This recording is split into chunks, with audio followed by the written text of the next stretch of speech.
Nu skal vi møde en pige, som har været medlem i en pigebande. Kaja, du har en fortid med mange overfald og slåskampe. Hvornår startede du med at være voldelig? Det begyndte, da jeg var omkring 12 år, tror jeg. Hvad var årsagen til det? Min mor døde, da jeg var helt lille i en ulykke, og på grund af det, så begyndte min far at drikke rigtig meget. Så han var næsten aldrig hjemme, og ja, jeg så ham ikke særlig meget. Vi boede i en opgang, hvor der ikke boede andre piger på min alder, så jeg var sammen med nogen, der var 3-5 år ældre end mig selv. Og jeg kan huske en dag, hvor de sådan nærmest tvang mig og sagde, at hvis jeg ikke gjorde det samme som dem, og var med til at tæske en 15-årig pige, så måtte jeg aldrig være sammen med dem igen. Så det var der, det sådan begyndte det hele. Det er jeg ked af. Hvad skulle der til, før du slog? Der skulle ikke særlig meget til. De skulle nærmest bare kigge forkert eller være flabet, så kunne det gøre mig rigtig sur. Synes du selv, du opsøgte voldelige episoder? Ja, det synes jeg. Hvorfor?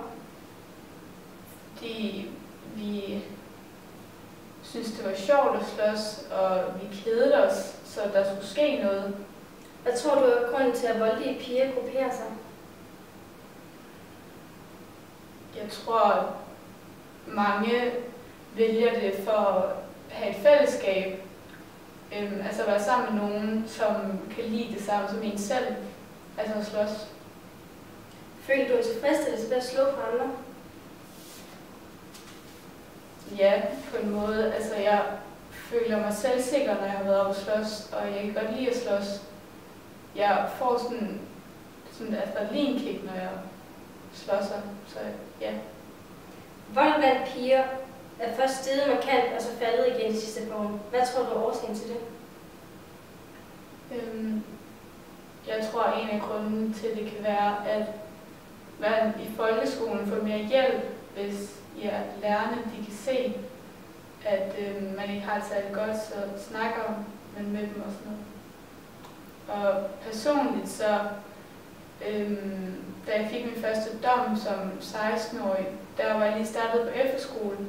Og på den efterskole, der fik jeg en rigtig kontaktlærer, som fik mig til at tænke over,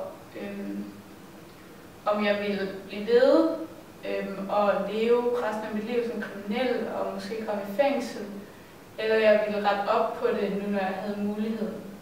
Har du selv prøvet at være et offer? Nej, det har altid været dem, der har frygtet mig. Tusind tak, fordi du ville komme og snakke om dit fortid. Tak.